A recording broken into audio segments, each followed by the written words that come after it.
지금 세계를 보면 이 전 세계를 두 진영으로 나누는 미국과 중국의 패권 전쟁이 이어지고 있고요. 또 1년 넘게 1년 벌써 6개월 정도 지나가네요.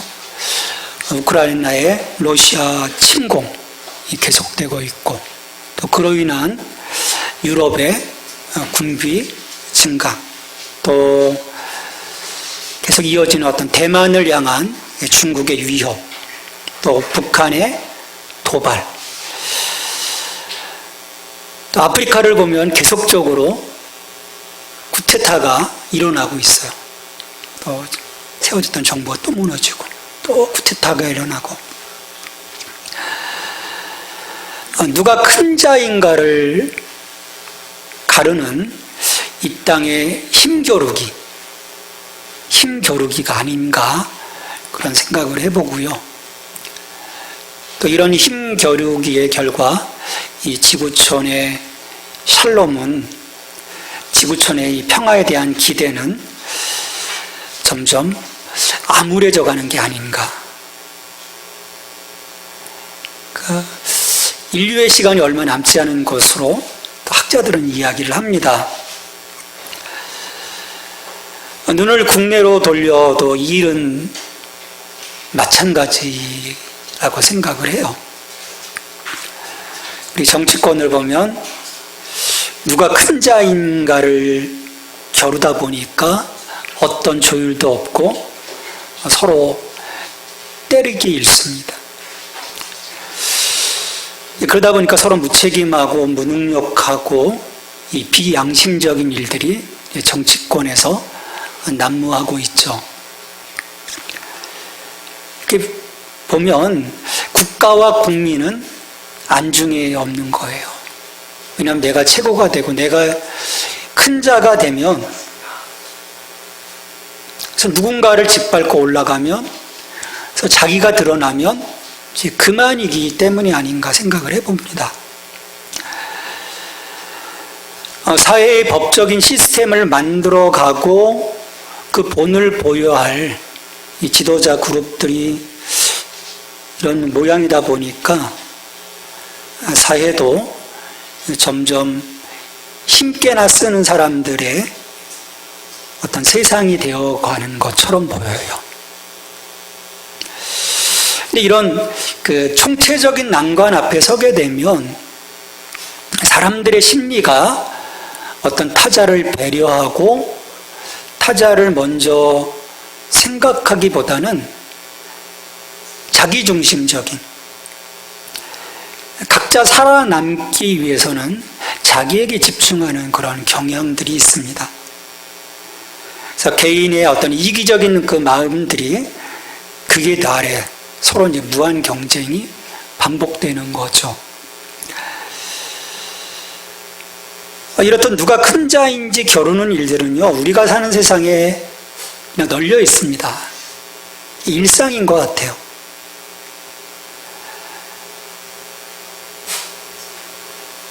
그러니까 사람들은 어떤 작은 공동체든 큰 공동체든 어떤 국가든 전 세계든 마지막까지 살아남아야 내가 큰 자다라는 그런 생각들을 갖고 있는 거죠. 무한 경쟁인 거예요. 여러분들도 아마 들으셨을 거예요. 며칠 전 어이없는 뉴스를 들었어요. 우리 아이는 왕의 DNA를 가졌다고 담임 선생님을 다구쳤던 5급 교육공무원의 그 뉴스. 그런 생각을 갖고 있었던 것 같아요. 자기의 아들이 다른 아이들을 다 이기고 큰 자, 왕이 될 거라는 생각. 이런 생각들을 갖고 있는 부모들의 마음. 아마 그런 거겠죠. 야, 이렇게 해서 뭔가 이 아이는 커갈 거야 라는 그런 기대를 하겠지만, 그런 기대보다는 괴물과 같은 아이들만 양산하는 그런 일이 아닌가 생각을 해보죠. 이 위대함에 이르기 위한 이 야망, 이건 역사 내내 우리들의 핵심적인 부분이라고 봐요. 사람들의 어떤 핵심적인 성취에 있어서 큰 자가 되는 것, 정점에 이르는 것, 뭔가 으뜸이 되는 것, 사람들은 그게 자연스러운 일이라고 생각하고요, 결코 부도덕적인 일이라고 생각을 하지 않습니다. 그러니까 지금 이런 일들이 계속해서 일어나고 있는 거죠. 역사 자체도 그래 왔고. 근데 문제는 누가 가장 큰지 결정되면 세상은 승자 독식이라는 것에 문제인 거예요. 큰 자가 새로 결정되면 그 큰 자 밑에 줄 섰던 사람들만 살아남고 상대했던 다른 사람들, 다른 사람에 줄 섰던 사람들은 다 또 그 역사의 자리에 사라지는 거죠. 우리 조선의 역사가 그랬고 또 우리 한국의 이 정치사도 그래요. 이건 어떤 정치의 문제뿐만 아니라 우리 회사의 문제일 수도 있고 어떤 그 공공기관의 문제일 수도 있고 심지어 교회에서도 마찬가지죠. 누군가 딱 새로 오면 거기서 열심히 헌신했던 부목사들은 다 나가야 되는 거. 검찰과 똑같은 거예요. 군대와 똑같은 거죠. 교회인데.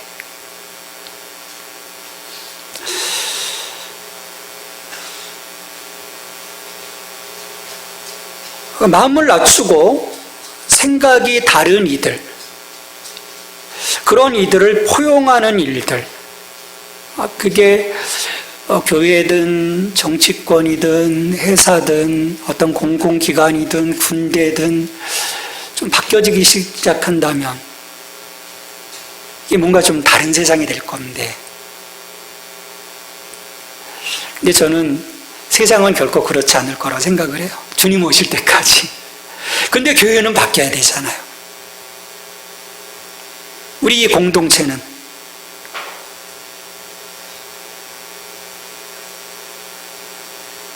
근데 문제는 그렇게 누가 큰 자인지 장을 겨루는 일이 교회 안에서도 계속되고 있다라는 거. 교회 공동체는 다른 커뮤니티와 달라야 하는데 왜 달라야 합니까? 기본적으로 교회 커뮤니티의 머리 되신 분은 주님이시잖아요. 근데 주님의 어떤 가치, 주님이 우리에게 보여주시는 그런 기대들은 그런 세상에서 이야기하고 있는 것들과는 정반대의 것들이라는 게 있는 거죠. 그러니까 결국 그렇게 한다는 것은 주님이 철저하게 배제되고 있다라는 거예요.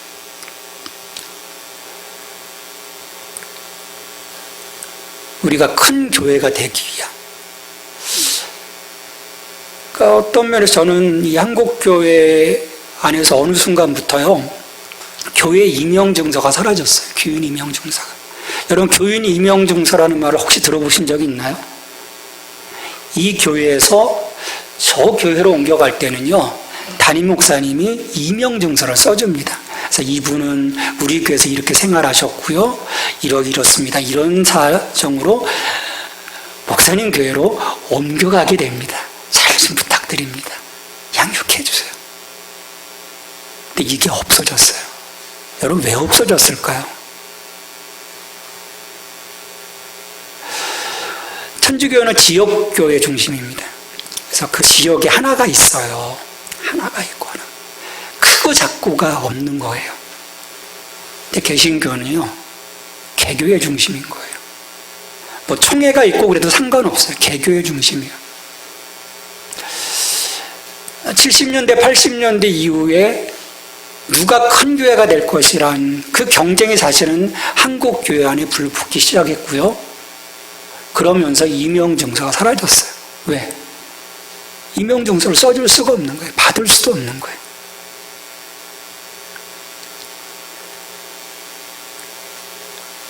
소위 대형마켓이 골목 상권을 잠식하는 것과 같은 원리라고 보시면 돼요.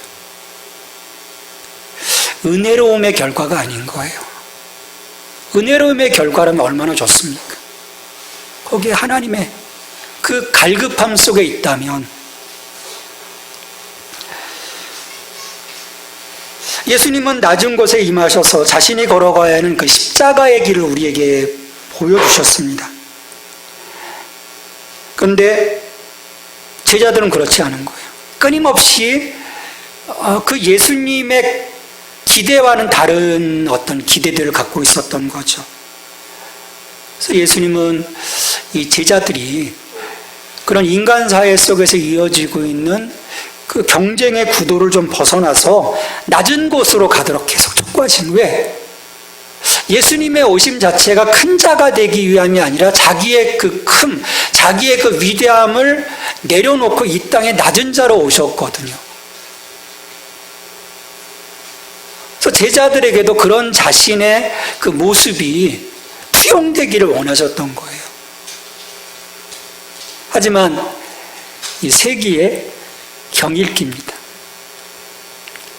왜냐하면 중심에 갖고 있었던 그 옛사람으로서의 가치를 버리지 않는 한, 내가 예수 따른다고 하지만 여전히 어떤 그 패러다임을 변화시키지 않는 한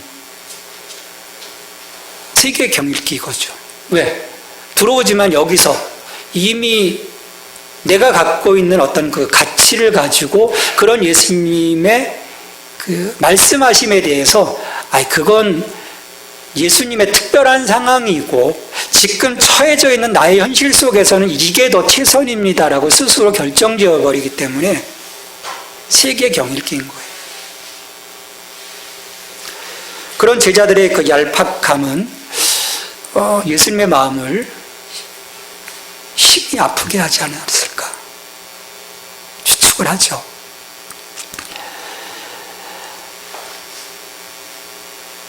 이처럼 자기가 어느 지점에 서 있어야 되는지 지금 파악하지 못하는 이 제자들,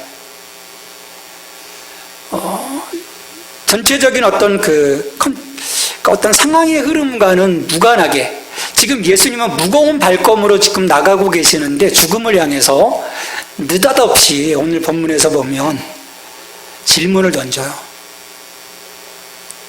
예수님께 나와서 이르되 천국에서는 누가 크니까?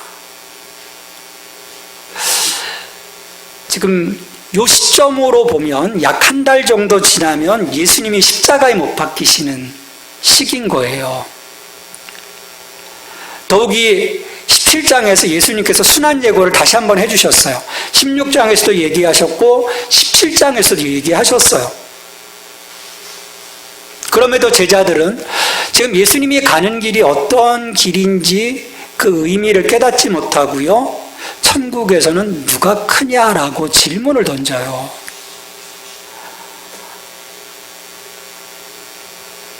근데 갑자기 제자들이 왜 이런 질문을 했을까요? 굳이 왜 천국에서 큰 자? 그 일전에 또 세례 요한에 대해서 말씀하셨거든요. 하나님 나라에서 어떤 세례 요한. 그러니까 세례 요한에 대한 그런 기대를 했던 것은 아닐 거고, 그렇다면 이 질문에 대해 기대하는 대답은 자기들을 향한 것이 아닐까라고 생각을 해요. 누가 큰 자입니까? 너희들이야 라고 하는 그런 기대인 거죠.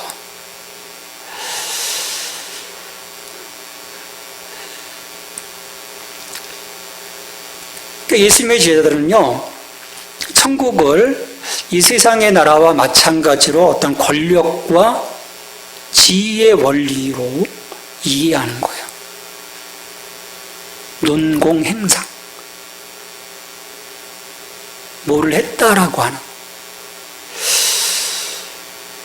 그러니까 하나님의 나라에 대한, 예수님이 계속해서 산상수훈을 비롯해서 말씀해 오신 그 하나님의 나라, 그 하나님의 나라가 지향하는 것이 무엇인지를 이들은 계속 놓치고 있었던 거죠. 어떤 나라인지, 그러니까 하나님의 나라도 일상적인 이 땅의 킹덤으로 여겼던 거죠. 영적인 어떤 그 무지함이 드러나는 겁니다.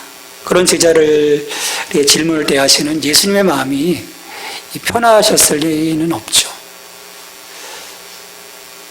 그 불편한 마음을 절제하시면서 이제 아이를 하나 부르십니다. 그 아이를 제자들 가운데 세우세요. 지금 시각적인 설명을 지금 시도하시는 거예요. 제자들은 의아해하죠. 지금 천국에서 누가 큰 자입니까? 라고 하는 질문을 던졌는데 예수님은 아이를 불러오고 아이를 세우고, 더군다나 그 당시 여자와 아이들은 사람 수를 셀 때도 사실은 포함되지 않는 열의 존재예요. 열의 존재입니다. 큰 자와는 동떨어진 이미지죠. 이 어린아이에 대한 이 부분은 실은 18세기, 19세기까지 사실 그 아이들은 그냥 막 다뤄도 되는 존재였지 않습니까? 그러니 이 당시에 아이들에 대한 생각은 그렇게 큰 것이 아닌 거예요. 예수님은 제자들을 향해서 3절에 보면 충격적인 말씀을 하세요. 이르시되 진실로 너희에게 이르노니 너희가 돌이켜 어린아이들과 같이 되지 아니하면 결단코 천국에 들어가지 못하리라. 예수님은 지금 질문에 대한 대답을 직접적으로 먼저 하고 계신 게 아니에요. 누가 큰 자입니까? 라고 얘기를 했어요. 근데 예수님은 그 대답 대신 천국에 들어가야 하는 자격을 먼저 말씀해 주시는 거예요. 제자들은요, 당연히 자기들은 천국에 갈 것이라고 믿고 있었어요. 예수님 따라왔으니까 난 갈 거야. 그렇게 들어간다라고 하는 전제하에서 거기에서 자기들이 큰 자라고 하는 평가를 제자들은 실은 받고 싶었을 겁니다. 왜? 자기들은 누구보다도 먼저 모든 것을 버리고 예수님을 따랐다고 생각해서 그런 거예요. 헌신했다라는 거죠. 희생했다라는 거죠. 사람의 마음속에는 기본적으로 그런 게 있어요. 내가 뭔가를 위해서 희생하면 그 희생에 대한 대가를 얻기 원하거든요. 이거 못 받으면 마음 상하는 거죠. 제자들에게 그런 심리가 있는 거예요.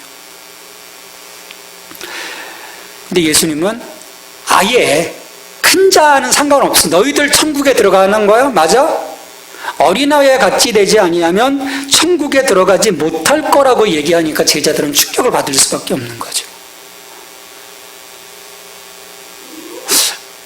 벌써 큰 자로부터 이제 아예 들어가지 못하는 것에 대한 어떤 기준점에 대해서 제자들은 당황할 수밖에 없는 거예요. 충격을 받는 거죠. 근데 여기에 특이한 상황이 있습니다. 너희가 돌이켜. 그냥 어린아이와 같이 되지 아니하면이 아니라 너희가 돌이켜. 이게 저는 굉장히 중요한 말이라고 생각해요. 너희가 돌이켜. 헬러 스트레포라는 말이에요. 돌이키다. 근데 이건 그 물리적인 전환뿐만 아니라 마음의 변화, 행동의 양식까지도 사용할 수 있는 단어예요. 그러니까 새로운 삶의 양식으로서의 전환, 어떤 그 전인적인 전환에 대한 거죠. 그러니까 단순하게 어떤 물리적인 전환만을 얘기하는 게 아니에요. 모든 내 삶의 패턴이 바뀌어져야 한다라는 거예요. 우리가 하나님 나라 백성이 된다고 하는 가장 중요한 지점이 이 돌이킴이 없이는 예수님을 따라간다. 그건 아무것도 아니라는 거죠. 돌이킴 없이 예수님을 따라가는 거, 그건 여전히 나의 모습으로 가고 있기 때문에 아니라는 거예요. 그럼 돌이키는 것과 어린 아이들과 같이 되는 것은 어떤 상관관계가 있는 걸까요? 돌이켜야 되는데. 여러분, 우리가 많이 경험해 보셔서 알지만 내가 돌이키고 싶다고 해서 되는 건 아닌 것 같아요. 우리가 마음은 먹었지만 작심삼일로 끝날 때가 실은 많습니다. 내가 주님을 위해서 헌신하게 해서. 근데 이게 보면 조금 하다가 말로서 끝날 때가 참 많은 것 같아요. 예수님 말씀하신 것처럼 물과 성령으로 거듭나지 아니하면, 그러니까 예수님을 따르는 자가 자기 부인과 성령 세례를 통해서 가던 그 길에서 온전히 돌이키지 않는다면 어린아이와 같은 모습으로 변화될 수 없다라는 거죠. 이 과정을 통해서 우리가 진정 어린아이들과 같이 되는, 그러니까 어린아이가 되는 게 아니에요. 어린아이와 같은이라고 말씀합니다. 어떤 육체적이고 정신적인 유아의 이야기를 하는 게 아니에요. 어린아이가 갖고 있는 그 보편적인 특성, 우리 아이들을 보면은 느낄 수 있지 않습니까?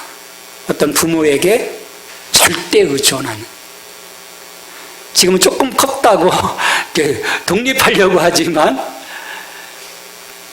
우리 어린아이들 보면은 엄마와 분리되는 것은요, 이건 있을 수가 없는 거죠. 부모의 말에 절대 순종하고, 또 가르침을 단순하게 잘 받아들이는. 물론 경험적으로 볼 때 절대적으로 모든 아이들이 그렇다고 할 수는 없어요. 어른 못지않은 아이들도 요즘 많습니다. 좀 무서워요, 그런 점에서. 그러니까 종종 어린아이도 그런데 자기 고집과 자기 생각으로 가득 차 있으면 우리가 어떻게 어린아이처럼 예수님을 의존하고 또 그 말씀을 순종하고 그리고 그 순종함으로 행동할 수 있겠습니까? 아이들 손들고 지나가라고 하니까 횡단보도에 손들고 지나가잖아요. 행동으로 나타나는 거죠. 너 말씀대로 살아. 이 말씀이 너에게 정말 중요한 거야 라고 했을 때, 아 그래요, 예스 했지만 과연 내 삶 속에서 그 말씀이 녹아들어 내 삶의 양태로 나타나는지,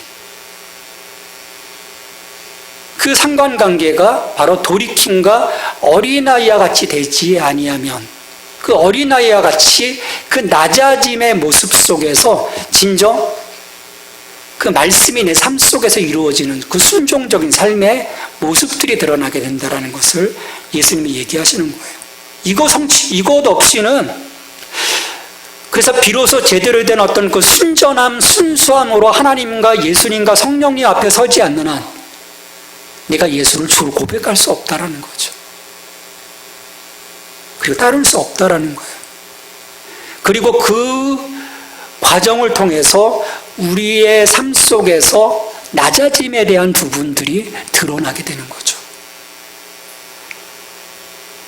겸손은 세상적으로 볼 때는요, 별것 아닙니다. 겸손하면요, 손해보는 게 사실 많아요. 깔봅니다. 쟤는 그냥 억눌러도 되는 거로 알아요. 근데 천국에서는요, 다른 평가로 나타나는 거예요. 천국에서는. 그래서 인간적인 기대와 가치를 내려놓는 일이 그래서 필요합니다. 그걸 내려놓는 작업, 그 돌이킴의 작업, 그것을 통해서 나를 낮추는 거죠. 근데 그렇게 낮추면, 자기를 낮추기 시작하면 모든 것이 달라짐을 예수님은 말씀하세요. 우리 18장 4절 말씀을 다시 한번 같이 읽겠습니다. 그러므로 누구든지 이 어린아이와 같이 자기를 낮추는 사람이 천국에서 큰 자니라. 제자들이 대수롭게 여기지 않았던 열의 인원이었던 이 어린아이와 같이 자기를 낮추지 아니하면 천국에서 큰 자라고 할 수 없다라고 예수님은 말씀하시는 거죠. 그러니까 결국은 자기를 낮춤으로써 하나님을 절대 의지하며 그분의 그 말씀에 전적으로 순종하는 자만이 하나님 나라의 구성원이 될 수 있고요. 그리고 그런 자만이 하나님의 큰 자, 그의 그 위대함을 드러내신다라는 거예요.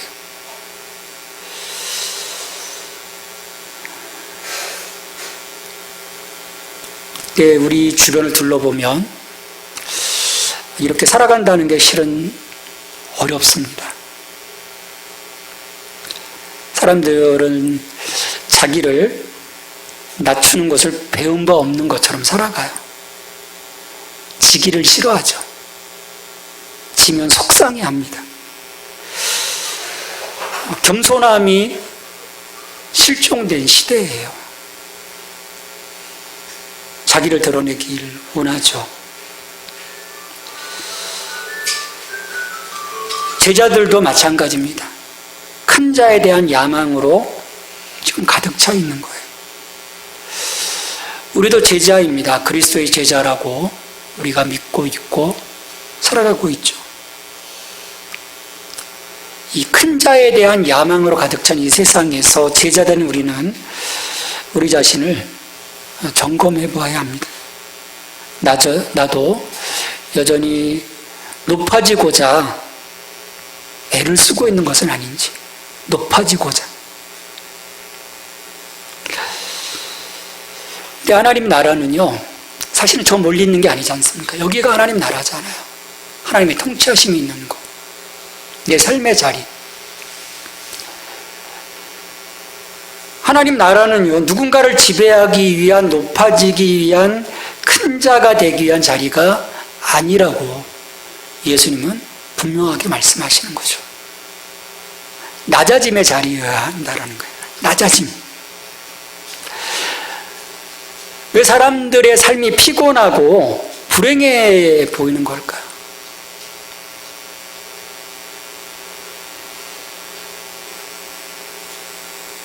작은 어떤 공동체든 큰 공동체든 자기가 있는 곳에서 뭔가 자기가 세워지기를 원하는 거거든요.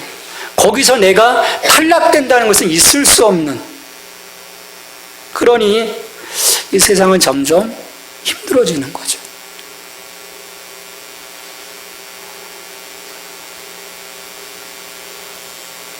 회사를 가도 편할 수 없는 거예요. 학교를 가도 편안할 수가 없는 거예요. 심지어 교회를 가도 그런 하이라키 구조 속에서는 평안을 얻을 수가 없죠. 지배하려는 자가 있고 그것을 받는 것에 대한 불편함이 있는데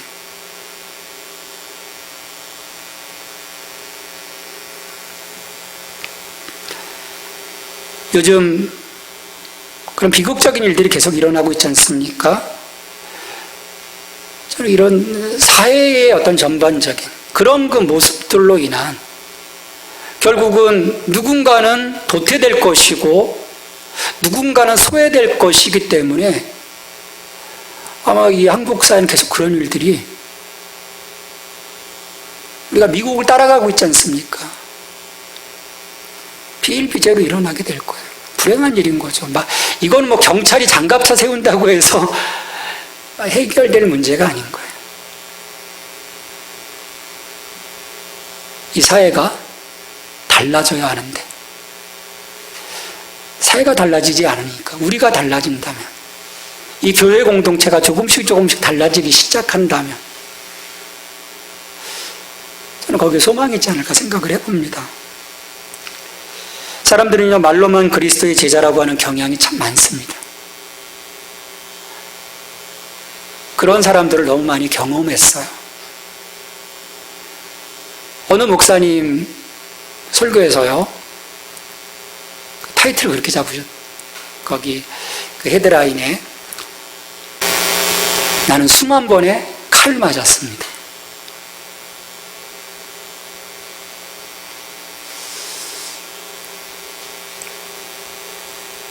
돌이키는 것이 없는 거예요. 자기를 낮추는 일도 없는 거예요. 자기를 드러내려고 하다 보니까 다른 사람들을 공격하는 거죠.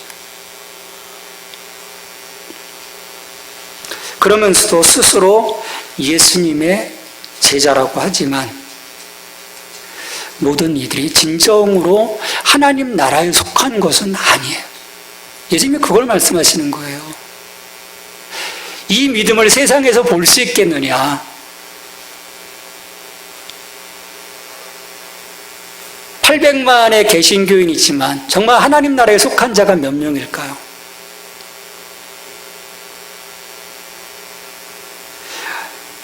우리는 분명 제자됨의 증거를 갖고 있어야 돼요. 마크가 있어야 됩니다. 마크가. 그 증거는 돌이켜 어린아이와 같이 되는 것. 하나님 앞에서의 겸손은요, 제자도의 강력한 특징이라는 거죠. 바로 그와 같은 자를 천국에서 큰 자라고 예수님은 말씀하고 계십니다. 이게 무슨 의미겠어요? 우리의 삶의 위대함은요, 나의 어떤 그 개인적인 성취를 통해서 이루어지는 것이 아니라는 거죠. 위대함은 하나님의 은혜를 받는 그 겸손, 하나님이 나를 세워주심을 통해서 이루어지는 것. 그러니까 세상의 인정, 사람의 인정이 아닌 하나님의 인정을 통해서 이루어지는 거예요. 근데 반면에 세상적인 패러다임은요, 은혜가 아닌 거예요. 그 사람의 개인적인 어떤 성취, 그걸 헤아려 보는 거죠. 그 스펙을 보는 거죠. 그 결과들을 보는 거죠. 그러기에 천국에서 누가 큰 자입니까? 라고 물어보는 제자들은요, 하나님의 나라의 관점이 아닌 세상의 관점으로 보면서 자기들이 하나님 나라에 대해 모든 것을 내려놓는 노력으로 헌신했고, 자기들 가운데 누가 가장 많은 일을 이루었는지를 살펴보고, 그런 성취를 취합해서 누가, 그 제자들 가운데 누가 천국에서 가장 큰 자인지를 지금 알고 싶었던 거예요. 개인의 희생, 그걸 담보로 잡는 거죠.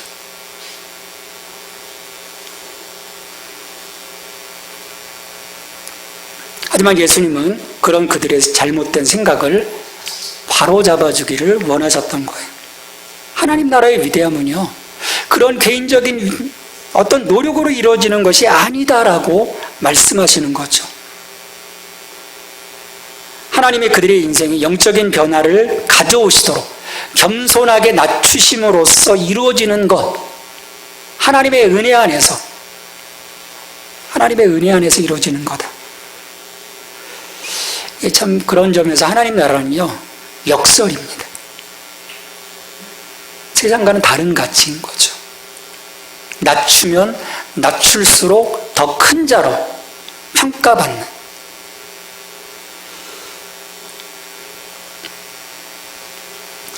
그래서 예수님이 제시하는 겸손은요, 하나님 앞에서 아무것도 아니라는 그 연약함의 상태에 자신을 두는 것을 의미합니다.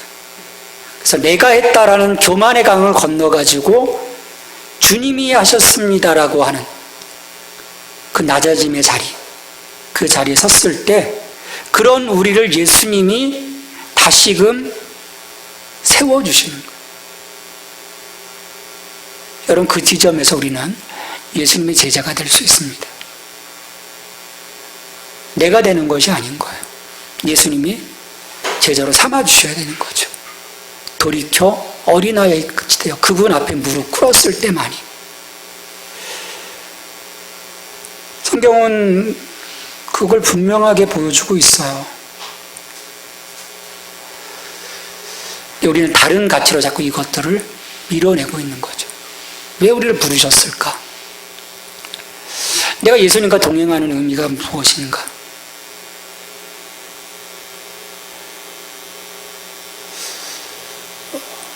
우리는 너무 어떤 나의 그냥 그 낮은 어떤 그 욕구들을 채워가는 방편으로 이것을 삼고자 한다면 잘못된 접근인 거죠. 그럼 주님이 원하시는 것이 아니기 때문인 거예요.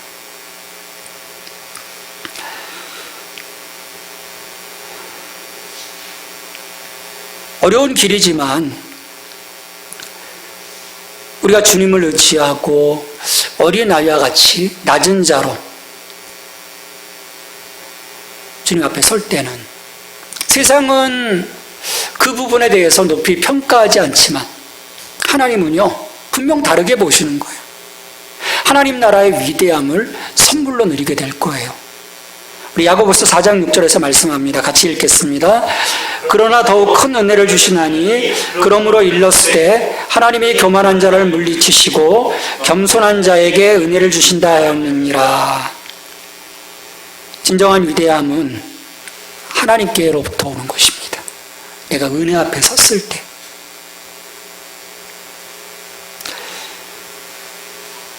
은혜 앞에 섰을 때 그래서 내가 아닙니다. 하나님이 하셨습니다라고 그분 앞에 섰을 때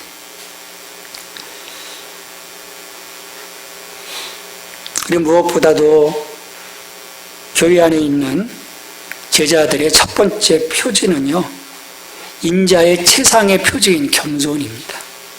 마가복음 10장 45절에서 말씀하시죠.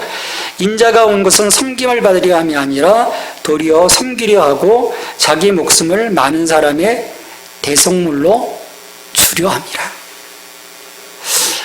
예수님께서 기록된 대로 겸손히 행하셨다면 그리고 우리가 그분의 제자라면 우리는 얼마나 더 겸손해야 되겠습니까? 항상 문제될 때는요, 어떤 점이냐면요, 그 밑에 있는 사람들,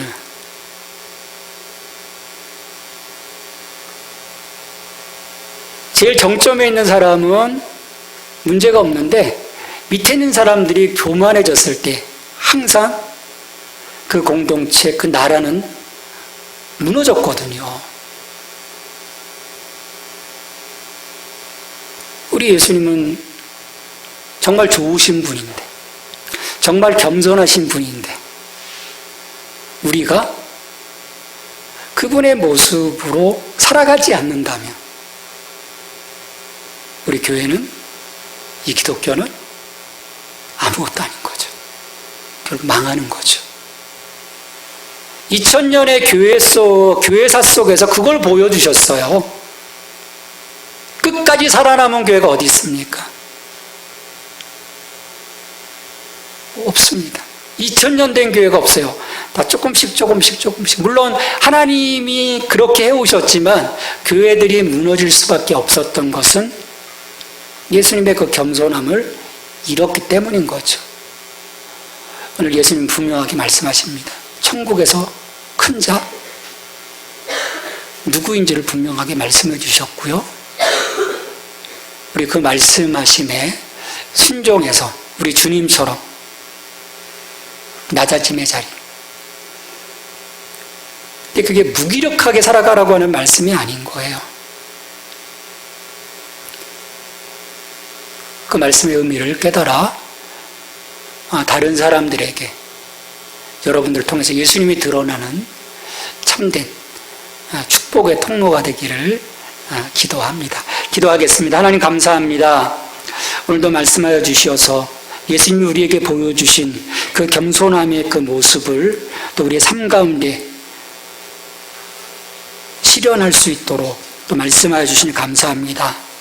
도전해 주신 이 말씀 통해서 우리가 돌이켜 어린아이와 같이 낮아짐을 통해서